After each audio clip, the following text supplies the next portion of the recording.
Number 7. My department has not refused to publish the report on the cross-departmental working group on the future of Lough Neagh. The report is still a working document which has been updated and further work has been carried out by DCAL during 2013. Until the report is finalised and brought to the Executive, it cannot be published. I can advise that the interdepartmental working group was reconvened informally on the 24th of February and that officials are working towards the production of an executive paper for the April executive meeting, and then my department will be leading the way in taking forward the executive decision on the way forward. So I'll be very happy to publish it, obviously, after it goes to the executive, which is pretty much within a number of weeks. I call Steven Agnew.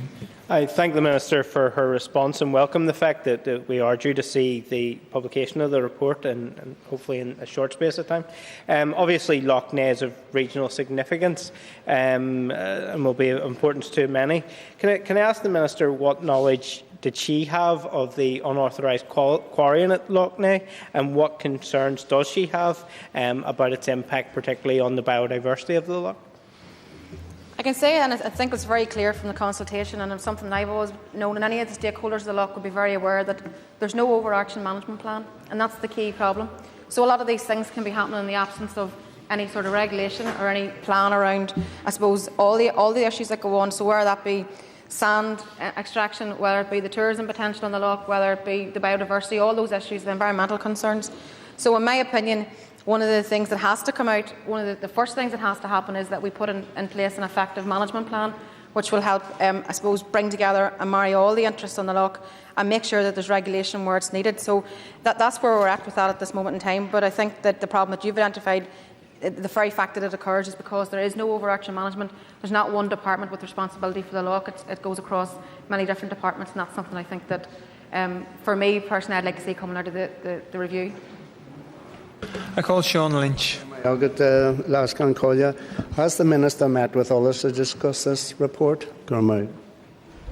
Yes. Well, in the past I've obviously met with the Minister for Culture, Arts and Leisure to discuss the findings of the additional research that was taken forward by her department.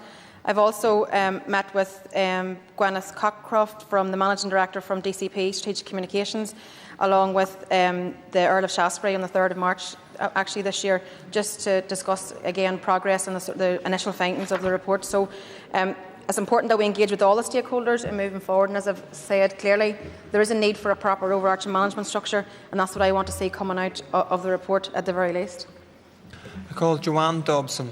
Thank you, Mr Deputy Speaker. Can I also thank the Minister for her answers? Can she confirm to the House what legal advice she has taken on this issue? And I was going to ask, has she met with what contact she'd have with Shaftesbury Estate? I think you said you met with the Earl of Shaftesbury in March. So basically around the legal advice on this issue, what she has taken?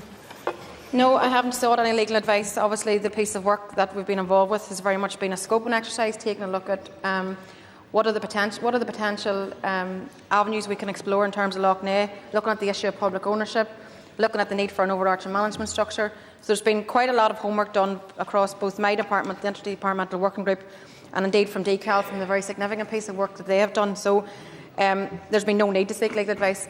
In terms of meeting the Shaftesbury Estate, yes, I've actually met them on a few occasions, but most recently, just last month, just to continue to have discussions around looking to the future and how they, because they obviously as a key stakeholder in the lough would have want to play a part in terms of moving forward with any kind of new management structure.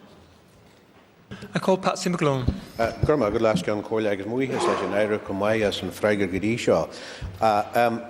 I listened with intent there to hear that the Minister had met with the Earl of Shaftesbury, and I know there have been calls publicly made to acquire the rights to the lough and to actually take over into public ownership the rights to the lough from the Shaftesbury estate.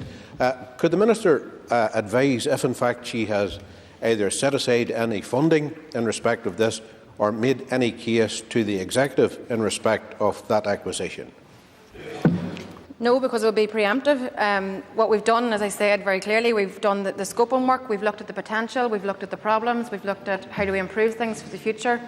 And one of the things that was very clearly talked about at the start was one of the options would be bringing the lough into public ownership. So what I intend to do now is, when we finalise the report, which hopefully will be the start of next month, bring it to the Executive for discussion, I've clearly said that I'm content to take the lead in terms of moving forward with any new structure that comes into play. But I also, if the outcome of the executive discussion is around public ownership and there's a decision that that's something that the executive wants to do, I'd be very happy to bid for the money. I call Paul Frew. Thank you, Mr Davis. Speaker, question number 9.